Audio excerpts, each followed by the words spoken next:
That cinematic opening sequence you just watched is actually a blend of my own personal footage and some high-quality stock clips I pulled from a library. Using a mix of your own shots and stock footage is genuinely the easiest way to create a high-end look without needing to fly across the planet for every single angle. The real goal here is to learn how to stitch those different clips together so they feel like a single, cohesive piece of storytelling. Beyond just editing, I also want to show you how I turned that entire long-form project into bite-sized, snackable content using automated tools to avoid the manual grind. My starting point was footage from 2 actual locations, including a waterfall and a moody, foggy mountain road. While those clips were great, they just weren't enough on their own to create the full cinematic narrative I had playing in my head. That is where the real power of a good stock library comes in, because it allows you to build an entire world that you couldn't realistically shoot in just one trip. I personally look for platforms that offer a single license for their entire catalog with no weird monthly caps or per-clip payments. Having access to tiered plans that offer everything from high definition to log or raw options is an absolute game changer when you are trying to color match different sources. A major benefit is that your license usually stays valid for clips you have already downloaded, even if you cancel the subscription later, which covers you for client work. Stock footage is not just for shots you cannot capture yourself, although that is obviously a massive use case. If you need an underwater bubble shot but don't own an expensive underwater housing, you can simply pull a high-quality clip from a stock library instead.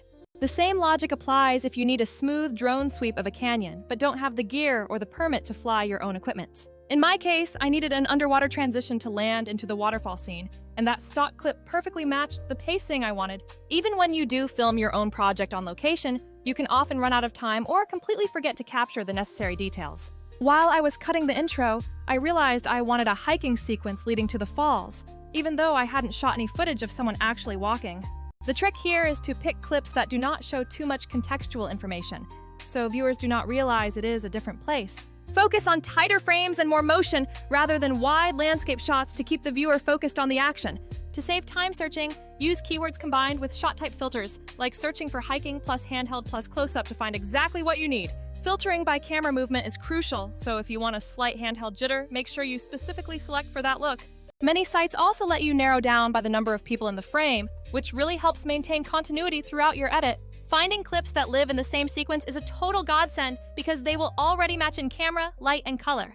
When you have to mix footage from different sources, the real magic happens during the grading and editing process. I always normalize my clips first by setting a consistent black point, white point, and exposure target for every single source. Once the foundation is set, you can match the mood by crushing the shadows or shifting color ranges to unify disparate footage. Using masks and localized adjustments helps tremendously when a clip has bright highlights that clash with your darker, moody aesthetic. Adding consistent digital moves, like a slight push-in or reframing, across all your footage makes the motion language feel unified and deliberate. Layering simple overlays like lightning or rain is another low-risk, high-return technique that masks inconsistencies between different shots. Once you have that polished sequence, you need to get it out into the world in different formats for social media, which is where automation comes in.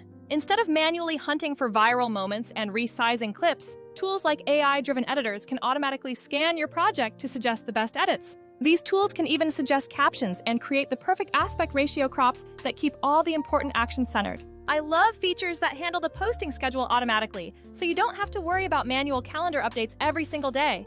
The biggest advantage is that this entire workflow lets you manage everything from a single dashboard, which keeps your brain from turning into an editing prison. Even when you use these automated tools, you should still add your own final color pass, so your branding remains perfectly consistent.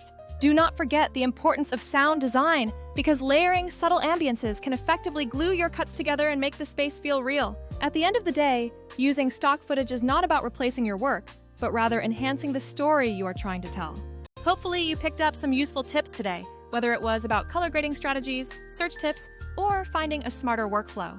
If you enjoyed the video, please show some love with a like or a share, and feel free to follow for more behind-the-scenes content. Keep creating, keep experimenting with your workflow, and I will catch you in the next one.